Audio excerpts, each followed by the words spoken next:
Thank you, Mr. President. And thank you, Undersecretary General O'Brien, WHO Country Director Hoff, for your comprehensive and deeply disturbing briefings. Thank you, as always, for presenting us with the unvarnished and unbiased facts. Your remarks show once again what happens when this conflict continues and when Russia and the Assad regime relentlessly pummel civilian areas from the air and regularly block deliveries of humanitarian aid on the ground. In opposition-held eastern Aleppo, at least 289 people have reportedly been killed since Tuesday.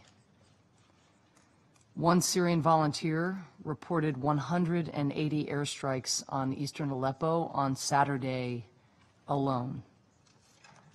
Think of what you were doing on Saturday and imagine being subjected to 180 airstrikes while you were doing it. Horrifying video from eastern Aleppo affirms a shocking, inhuman barrage on civilian neighborhoods. Of course, we will hear today from the Syrian regime, the Russian Federation. We will hear a very different narrative. Russia will no doubt talk at length about how its unilateral pause in airstrikes over eastern Aleppo was some kind of humanitarian gesture. The reality is that the Assad regime and Russia are continuing their starve, get bombed, or surrender strategy in eastern Aleppo. Bombing the city's 275,000 residents, pausing to see if any will surrender to the Assad regime, a regime that, as both we and the Syrian people know, has systematically tortured those who have found themselves under its custodial authority. Would any of us trust that regime with the lives of our family members, with our kids, with our parents, with our siblings? Consider that when Russia paused their airstrikes over eastern Aleppo, they did so unilaterally, meaning that they never deigned to coordinate their efforts with the UN or any other organization actually providing aid. That was not a humanitarian gesture. Consider that during this pause in strikes, Russia and the Assad regime never gave the UN permission to deliver a single parcel of food or medicine to eastern Aleppo. Not one. That was not a humanitarian gesture. Consider that Russian or regime planes dropped leaflets warning the people of eastern Aleppo to leave or be annihilated, as many of us discussed at our last briefing. And consider that residents of eastern Aleppo reportedly received text messages warning people to flee before a, quote, strategically planned assault, end quote, would happen. Consider that last month, Russia vetoed a resolution in this council meant to end atrocities in Aleppo. These also were not humanitarian gestures. And remember that eastern Aleppo is not an isolated case. It is part of a countrywide strategy. Across Syria, Russia and the Assad regime are waging a campaign that includes sieges, the blocking of humanitarian aid, the indiscriminate bombardment of civilian areas, and the use of barrel bombs.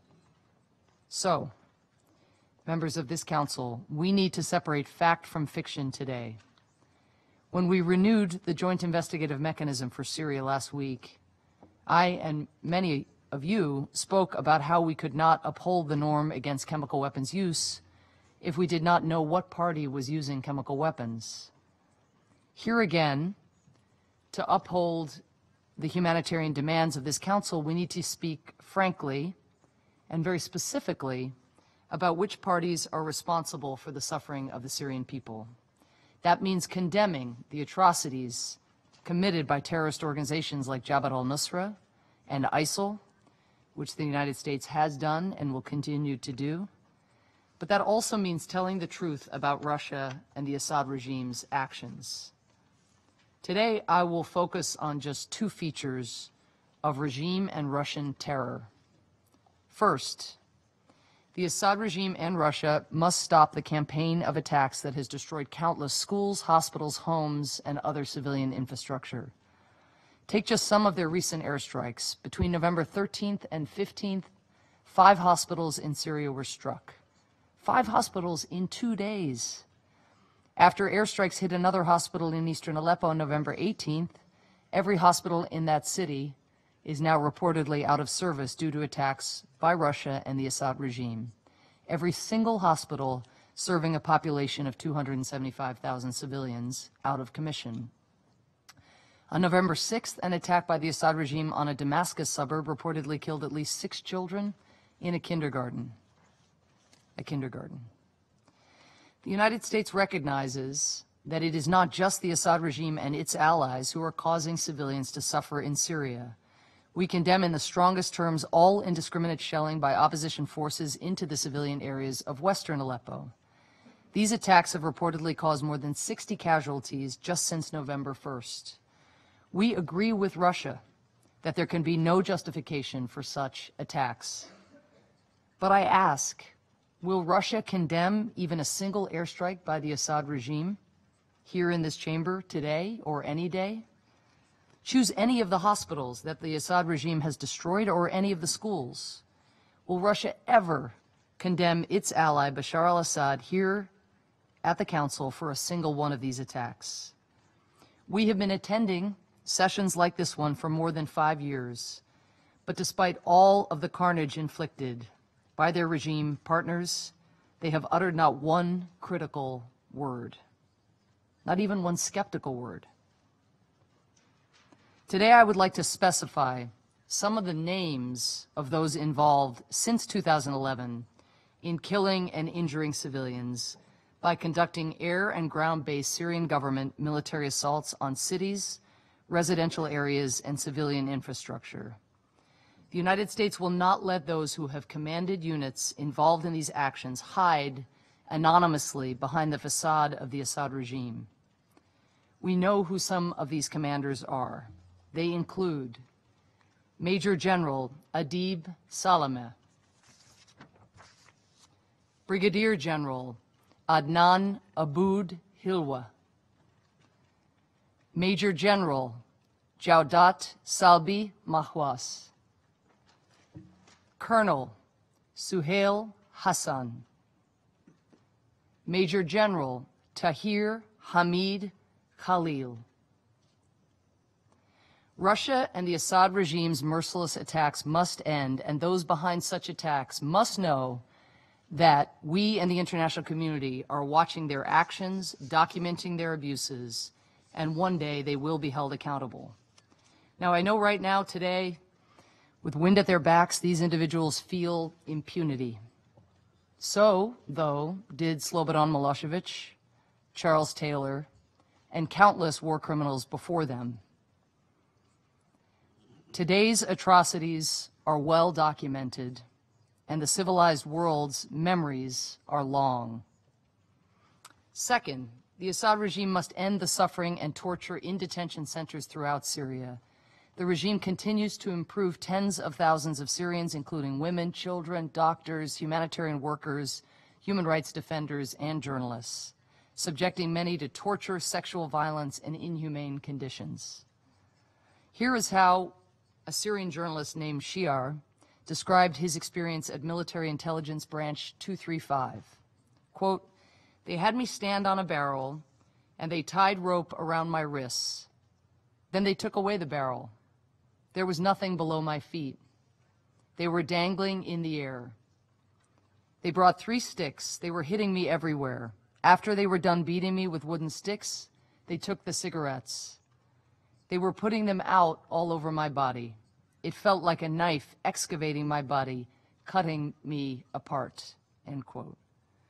We know where torture has taken place and where it continues to take place. Facilities that include Military Intelligence Branches 215, 227, 235, and 251. The Air Force Intelligence Investigation Branch in Meza Military Airport, the Sednaya Prison, and the Tishreen and Harasta military hospitals. And to the commanding officers and prison officials who work at these facilities, know too that the international community is watching and that you too will one day be held accountable.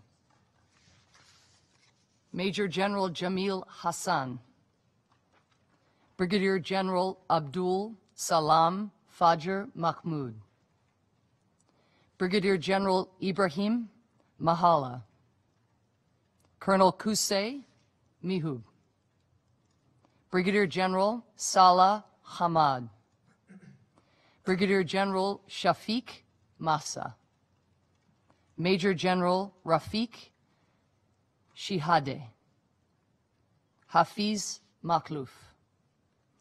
The United States will not forget the cases of the many Syrians who have suffered so much at the hands of individuals like these, and we will continue fighting to hold them accountable for their hateful crimes.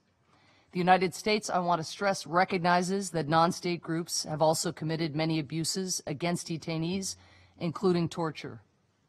We condemn any group using such tactics in the strongest terms, and we demand that immediate access be granted to monitor all detention facilities, whether regime or terrorist or opposition.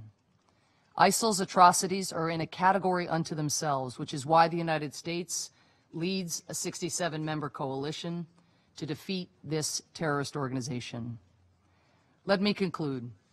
In January, the UN and the world raised alarm that the people in the community of Madaya, besieged by allies of the Assad regime, were starving. Today, we have reports of starvation again. Save the Children reported recently that Madaya is now also seeing an increase in child suicide attempts, something virtually unheard of in the town before. One of these kids is a 15-year-old named Omar.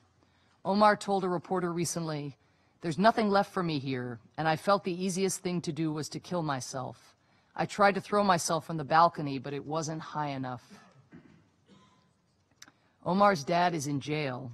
His mom had to leave Madaya, but she left Omar behind so he did not get recruited into the government's security forces. "There's nothing to eat," Omar says. "We are being strangled here. It's like I'm in prison." And Omar has one other thought, one that you might expect from any teenager. "I miss my mom waking me up in the morning," he says. We, not just members of this Security Council, but all member states of the United Nations, must be clear that the Assad regime, Russia, and their allies are responsible for this destruction, both physical destruction and for countless children like Omar, psychological destruction. And in the face of this destruction, this overwhelming suffering, the perpetrators must know that the pursuit of a military solution is as foolish as it is brutal. Attacks on civilians fuel terrorism. They don't defeat terrorism. The perpetrators must also know that, like their ignominious predecessors through history, they will face judgment for their crimes. Thank you.